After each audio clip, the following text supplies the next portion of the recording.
আমি গতকালকে বলেছি ভাই পাগলা মসজিদের ইমামকে, আপনি তো ভাই পাগলা ইমামতি করেন, হাজার হাজার লোক নামাজ পড়ে আপনার পেছনে, আপনি কি কোনোদিন বলেছেন আমার মুসল্লি যারা কার কার স্ত্রী মার্কেটে যাবে না এই রোজার ঈদের বাজার করবে আর হাত তোলেন? কথেন কিন্তু জীবনেও কইনি।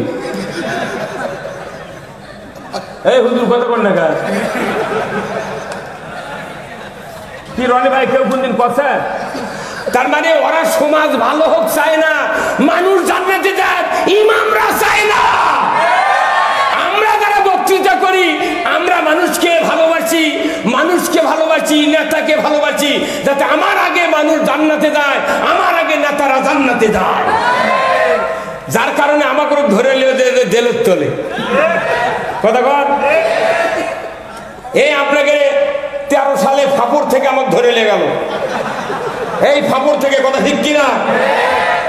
ধরে লিয়ে যে আমার জেলখানার গেটে ঢুকেছে, আমার একটা চুল বড় ছিল, টুপি খুলে জেল গেটে পুলিশ করছে টুপি খোলেন, খুললাম, আমার একটা চুল বড় ছিল রনি ভাই, তে বলিচ্ছে হুজুর চুল ওখানে বাড়ি মারেন, হাত দিয়ে বাড়ি মারেন কেন? কই দেখি গাঁদার পুরো টুরো আছে নাকি। আমি কি গাঁদার ব্যবসা করি?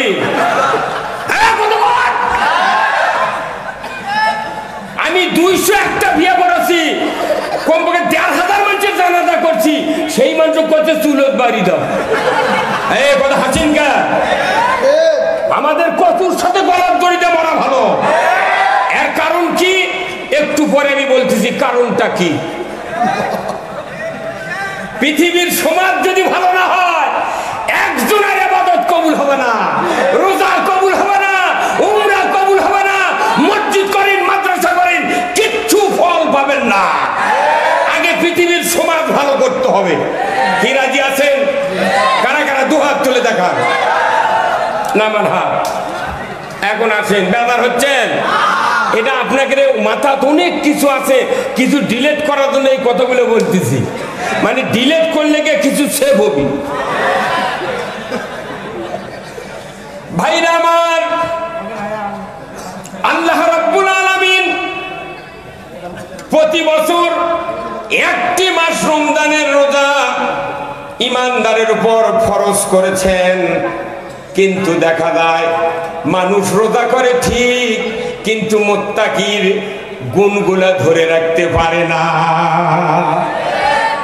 এক মাসে মুত্তাকি 100% হয়, কিন্তু ঈদুল ফিতরের পর থেকে মুত্তাকির গুণগুলা হারাতে হারাতে আবার শাবানের 30 তারিখ পর্যন্ত দেখা যায় ওই মুত্তাকি আগে যা ছিল এখনো তাই।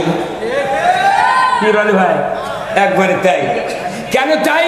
কি কারণে এই কাজটা হচ্ছে আপনি শোনেন। ভাইরা আমার, পুরা কোরআন অধ্যয়ন করলে দেখা যায় কোরআনের ভেতরে 2টা সম্প্রদায়ের কথা আছে। ধরে কোন কয়টা? 2টা। 1 নাম্বার হলো আপনাকে নেতা হতে হবে, না হয় অনুসারী হতে হবে। হয় নেতা হতে হবে, না হয় অনুসারী হতে হবে।